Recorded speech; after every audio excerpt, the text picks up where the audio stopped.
Do you want to know how I prevent kids from craving sugary snacks? As a French-trained pastry chef, cooking instructor, and mom, I realized that by making quick, homemade desserts that hit the spot, kids no longer crave all that sugar. So today we are making Coconut Sago, also called chè in Vietnamese.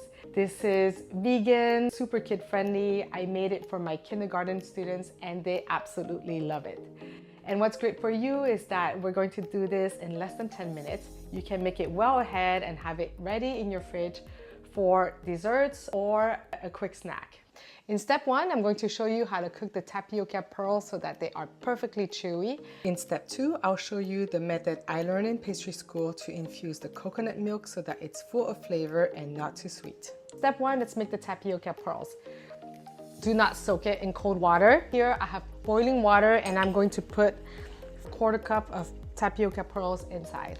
Just like how you make pasta, you want to make sure that you have enough water for the tapioca pearls to cook in. All right, we're going to stop it here. I still have a little bit of white spots and this is great. This is going to continue cooking a little bit in the coconut milk.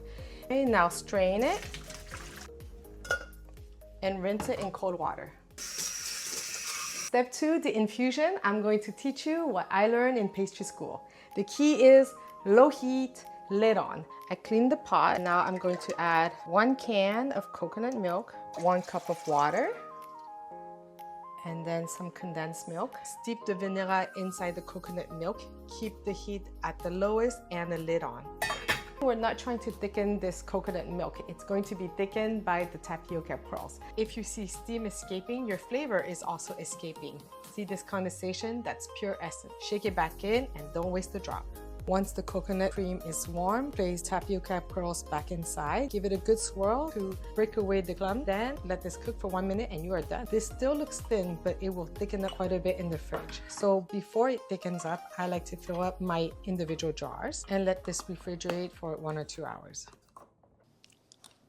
It's creamy and light and the tapioca pearls are perfectly chewy and not sticking to each other. The way we made this in class is with the kids, we made a large batch of coconut sago, and while it was cooking, the kids got to chop fruits. And then when it was time to eat, we turned this into a buffet style. And so each child had a cup of coconut sago and they got to choose whatever toppings they wanted. My last tip is if you are trying a new food on your child, try to make it fun and customizable.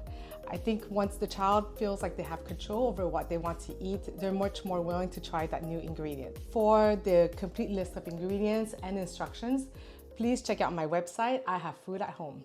Thank you.